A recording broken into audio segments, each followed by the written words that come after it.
ಬಳ್ಳಾರಿ ಕೇಂದ್ರ ಕಾರಾಗೃಹದ ಕಂಬಿ ಹಿಂದೆ ಕಾಟೇರ ಇರುವಂತದ್ದು. ಬ್ರಿಟಿಷರು ನಿರ್ಮಿಸಿರುವಂತಹ ಜೈಲಿನಲ್ಲಿ ಪೊರ್ಕಿ ಪರದಾಟವನ್ನ ನಡೆಸ್ತಾ ಇದ್ದಾರೆ. ಹೈ ಸೆಕ್ಯೂರಿಟಿ ಸೆಲ್ನ 15ನೇ ಕೋಣೆಯಲ್ಲಿ ಈಗಾಗಲೇ ನಟ ದರ್ಶನ್ ಎನ್ನಿಲ್ಲದ ಸಂಕಷ್ಟಕ್ಕೆ ಒಳಗಾಗಿದ್ದಾರೆ.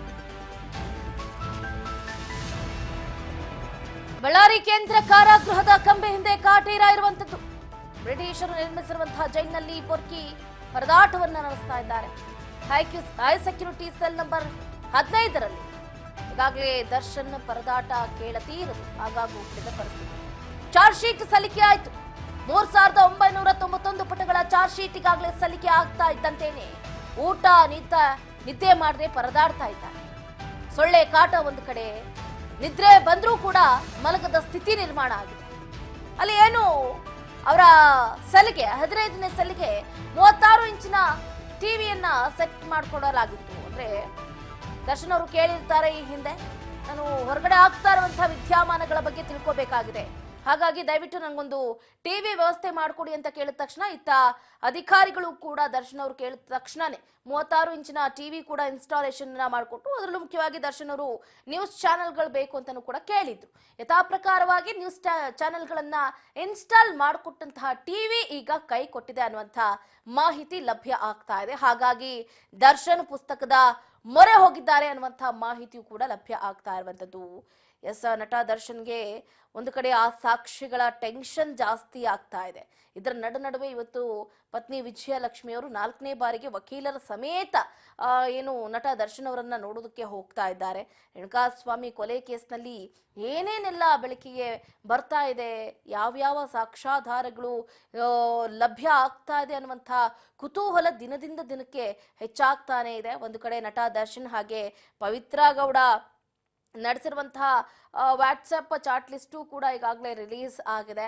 ದರ್ಶನ್ ಅವ್ರಿಗೆ ಹೇಗಾಗ್ಬಿಟ್ಟಿದೆ ಅಂತಂದ್ರೆ, ಇರ್ಲಾರ್ದೆ ಇರುವ ಬಿಟ್ಕೊಂಡ್ಬಿಟ್ರ, ಯಾಕಾದ್ರೂ ನಾನು ಆ ರೇಣುಕಾಸ್ವಾಮಿ ಎಂಬಾತನನ್ನ ಕರೆಸಿ ಈ ರೀತಿ ಮಾಡುದು ಅನ್ನುವಂಥ ಒಂದು ಆತಂಕ, ಒಂದು ರೀತಿಯಾದಂತಹ ಮುಜುಗರ ಇದ್ದೇ ಇರುತ್ತೆ. ಕಂಪ್ಲೀಟ್ ಕೆರಿಯರೇ ಎಲ್ಲೋ ಒಂದು ಕಡೆ ಡ್ಯಾಮೇಜ್ ಆಯ್ತು ಅಂತಾನೆ ಹೇಳ್ಬೋದು.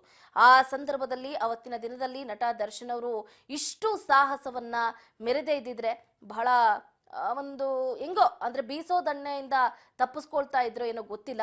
ಬಟ್ ಈಗಾಗಿದ್ದೆಲ್ಲವೂ ಕೂಡ ಆಗೋಗಿದೆ. ನಟ ದರ್ಶನ್ ಅವರು ಇದರಿಂದ ಹೇಗೆ ಆಚೆ ಬರಬೇಕು ಅನ್ನೋದನ್ನ ನೋಡ್ತಾ ಇದ್ದಾರೆ. ಬಟ್ ಸದ್ಯಕ್ಕಂತೂ ಜಾಮೀನು ಸಿಗೋದು ಕಷ್ಟ ಅಂತ ಇದೆ ಮೂಲಗಳು. ಯಾಕಂತಂದ್ರೆ ಈಗಾಗಲೇ 3991 ಪುಟಗಳ ಚಾರ್ಜ್ ಶೀಟ್ ನಲ್ಲಿ ಅವರು ಯಾವ ರೀತಿ ಕ್ರೌರ್ಯವನ್ನ ಮೆರೆದಿದ್ದಾರೆ. ಈತ ರೇಣುಕಾಸ್ವಾಮಿಯನ್ನ ಚಿತ್ರದುರ್ಗದಿಂದ ಬೆಂಗಳೂರಿನ ಪಟ್ಟಣಗೆರೆ ಶೆಡ್ಡಿಗೆ ಹೇಗೆಲ್ಲ ಕರ್ಕೊಂಡು ಬಂದಾದ ನಂತರ ಅಲ್ಲಿ ಯಾವ ರೀತಿ ಚಿತ್ರಹಿಂಸೆಯನ್ನ ಒಬ್ಬೊಬ್ಬರೊಂದೊಂದು ಚಿತ್ರಹಿಂಸೆಯನ್ನ ಕೊಟ್ಟಿದ್ದಾರೆ. ಒಬ್ಬರು ಏನು ಸಿಗರೇಟ್ ನಲ್ಲಿ ಕೈಗೆ ಹಾಗೆ ಕುತ್ತಿಗೆಗೆ ಸುಟ್ರೆ, ಇನ್ನು ಕೆಲವರು ದೊಣ್ಣೆಯಲ್ಲಿ ಹೊಡೆದಿದ್ದಾರೆ, ರಿಪೀಸ್ ನಲ್ಲಿ ಹೊಡೆದಿದ್ದಾರೆ. ಅಷ್ಟೇ ಅಲ್ಲದೆ ರಾಡ್ ನಲ್ಲಿ ಏನು ಎದೆಯ ಎಡಭಾಗದ ರಿಬ್ಬನ್ನ ಮುರಿದಿದ್ದಾರೆ. ಹೀಗೆ ಒಬ್ಬೊಬ್ಬರು ಒಂದೊಂದು ಕ್ರೌರ್ಯವನ್ನ ಮೆರೆದಿದ್ದಾರೆ.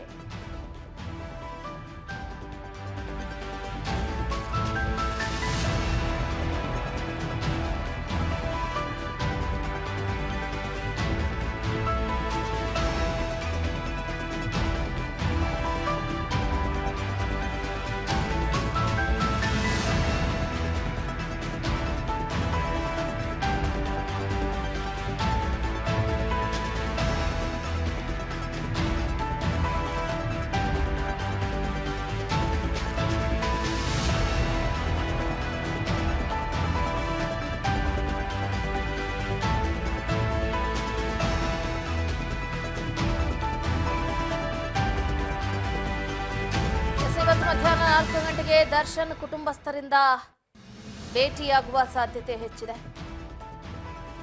ಬಳ್ಳಾರಿಯಲ್ಲಿ ಪತ್ನಿ ಹಾಗೆ ತಾಯಿ ಭೇಟಿಗೆ ಮನವಿಯನ್ನ ಮಾಡಿದ್ದಾರೆ ನಟ ದರ್ಶನ್ ಅವರು.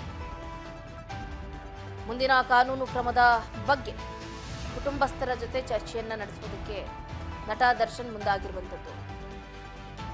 ಚಟಪಡಿಸ್ತಾ ಇರುವಂತಹ ಪುತ್ರನ ಸಮಾಧಾನಕ್ಕೆ ಇತ್ತ ತಾಯಿ ಮುಂದಾಗ್ತಾ ಇದ್ದಾರೆ. ಇವತ್ತು ಸಂಜೆ 4 ಗಂಟೆಗೆ ಇನ್ನು ಪತ್ನಿ ವಿಜಯಲಕ್ಷ್ಮಿ ಹಾಗೆ ತಾಯಿ ಮೀನಾ ತುಗುದೀಪ್ ಅವರು ಬಳ್ಳಾರಿ ಜೈಲಿಗೆ ಭೇಟಿ ನೀಡುವ ಸಾಧ್ಯತೆಯೂ ಕೂಡ ಹೆಚ್ಚಿರುವಂಥದ್ದು. ಈಗಾಗಲೇ ಶತ ಪ್ರಯತ್ನವನ್ನ ಪಡ್ತಾ ಇದ್ದಾರೆ. ತಾಯಿಗೆ ತಕ್ಕ ಮಗನಾದ್ರೂ ಇಲ್ವೋ ಗೊತ್ತಿಲ್ಲ, ಬಟ್ ತಾಯಿ ಕೂಡ ಸಾಕಷ್ಟು ನೋವುಗಳನ್ನ ಹೇಳ್ಕೊಂಡಿದ್ದಾರೆ. ನಟ ದರ್ಶನ್ ಅವರು ತಾಯಿ ಜೊತೆ ಅಷ್ಟು ಒಂದು ಉತ್ತಮ ಒಡನಾಟವನ್ನ ಹೊಂದಿಲ್ಲ. ತಾಯಿ ಮೈಸೂರಿನಲ್ಲಿದ್ರೆ ಮಗ ಒಂದು ಬಾರಿಯೂ ಕೂಡ ಆದ್ರೆ ಅದಷ್ಟು ವೈಮನಸ್ಸಾಗಿದೆ. ಹಾಗಾಗಿ ನಟ ದರ್ಶನ್ ಅವರು ಮೈಸೂರಿಗೆ ಹೋದ್ರೂ ಕೂಡ ತಾಯಿ ಮನೆಗೆ ಹೋಗ್ತಾ ಇರ್ಲಿಲ್ಲ ಅನ್ನುವಂಥ ಮಾಹಿತಿಯೂ ಕೂಡ ಲಭ್ಯ ಆಗಿತ್ತು. ಮಗ ಕೆಟ್ಟವನಾಗಿರ್ಬೋದು, ಮಗಳು ಕೆಟ್ಟವರಾಗಿರ್ಬೋದು, ಆದ್ರೆ ತಂದೆ ತಾಯಿ ಮಾತ್ರ ಯಾವತ್ತೂ ಕೆಟ್ಟವರಾದಾಗ, ಅದರಲ್ಲೂ ಮುಖ್ಯವಾಗಿ ತಾಯಿ ಮಾತ್ರ ಯಾವತ್ತೂ ಕೆಟ್ಟವಳಾಗೋದಕ್ಕೆ ಸಾಧ್ಯನೇ ಇಲ್ಲ. ಅದನ್ನ ಮತ್ತೊಮ್ಮೆ ನಿರೂಪಿಸ್ತಾ ಇದ್ದಾರೆ ಮೀನಾ ತೂಗುದೀಪ್ ಅವರು.